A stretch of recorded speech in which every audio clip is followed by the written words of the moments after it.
ఈరోజు నేను చిన్న నిమ్మకాయలని తీసుకొచ్చాను.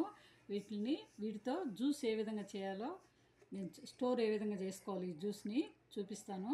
మనం మార్కెట్ నుంచి ఎక్కువగా ధర తక్కువగా ఉన్నప్పుడు తెచ్చుకున్నప్పుడు ఫ్రిడ్జ్లో పెడితే ఉంటాయి, ఒక నెల రోజుల దాకా ఉంటాయి, మేము పెడతాము.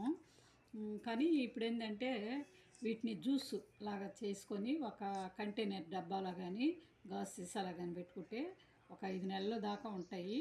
మనం ఏటికి కావాలంటే పులిహోరకు కానీ, ఇప్పుడు మామూలుగా మార్నింగ్ లేచినప్పుడు వేడి నీళ్ళలో తేనె నిమ్మకాయ కలుపుకోవడం బాగా అలవాటు అయిపోయింది కాబట్టి అందరికీ, ఇప్పుడు మేము కూడా చేస్తాము మా ఇంట్లో. ఆ విధంగా చేసుకోవడానికి ఇవన్నీ ఉపయోగపడతాయి.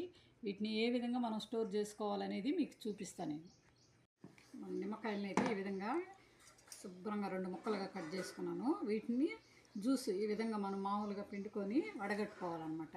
ఒక బౌల్లో తీసుకొని జ్యూస్ని అయితే ఈ విధంగా పిండుకోవాలి. ఈ విధంగా పిండుకొని అన్నిటినీ తర్వాత లాస్ట్లో వడగట్టుకోవాలన్నమాట. వడగట్టుకొని మనము ఒక డబ్బాలో అయితే స్టోర్ చేసుకోవాలన్నమాట. చూడండి, ఈ విధంగా పిండుకొని బాగా అన్నిటినీ ఈ విధంగా పిండుకోవాలి. నేను చూడండి అన్నిటిని కట్ చేసి పెట్టుకున్నాను అనమాట.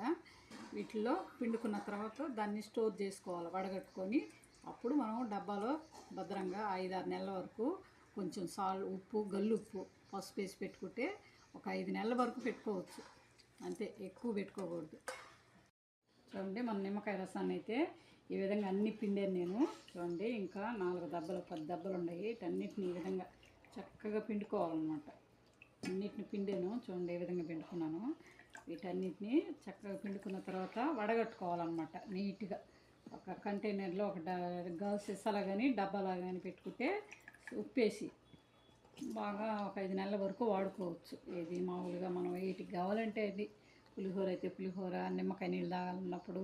ఇప్పుడు ఎండాకాలం వస్తుంది కాబట్టి ఎక్కువ కొంచెం చక్కెర, ఉప్పు వేసుకొని తాగితే కూడా చాలా, అంటే ఎండకి బాగా పనికి వస్తాయి అన్నమాట. ఇవన్నీ మా అమ్మ చేసేది ఇవన్నీ, అందువల్ల నాకు తెలుసు అన్నమాట. ఇది పాతకాలంలో మా అమ్మ ఎప్పుడన్నా వేడి చేసినప్పుడు కానీ అలాంటప్పుడు వీటిని చక్కెర, నిమ్మకాయ రసం వేసి ఇచ్చేవాళ్ళు. దాంతో కూడా కొంచెం సాల్ట్ యాడ్ చేసుకుని అయితే మంచిది. చక్కెర మీద ఎక్కువ యూజ్ చేయకూడదు. చూడండి, ఈ విధంగా అయితే పిండేసాను. బాగా జ్యూస్ చూడండి ఎంత వచ్చిందో, చక్కటి జ్యూస్. రసాన్ని అయితే ఈ విధంగా పిండుకున్నాను కదా. ఇప్పుడు నేను ఒక కంటైనర్లోకి తీసుకుంటున్నాను, గాజు సీసాలకి.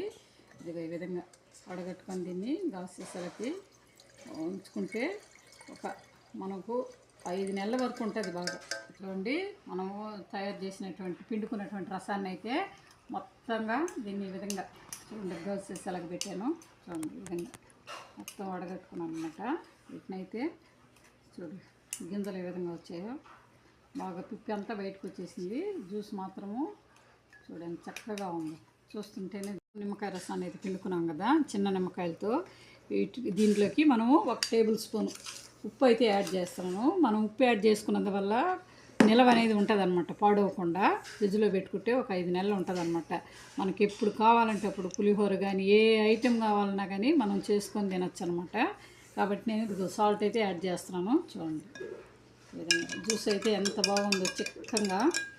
ఇది మామూలుగా ఎండాకాలం వస్తుంది కాబట్టి మనం వీటిని కొంచెం చక్కెర, ఉప్పు క్లోజ్ చేసేస్తున్నాను. చూడండి, ఈ విధంగా పెట్టుకుంటే ఏ విధంగా వచ్చింది. చూడండి, జ్యూస్ అనేది మనకు పర్ఫెక్ట్గా రెడీ అయిపోయింది అనమాట. చూడండి, మాకు మంచిగా రెడీ అయిపోయింది. నేను మూత క్లోజ్ చేసి ఫ్రిడ్జ్లో పెడతాను ఇప్పుడు నేను. మీరు కూడా ఈ విధంగా చేసుకోండి. ఒక లైక్ ఇవ్వండి, సబ్స్క్రైబ్ చేసుకోండి.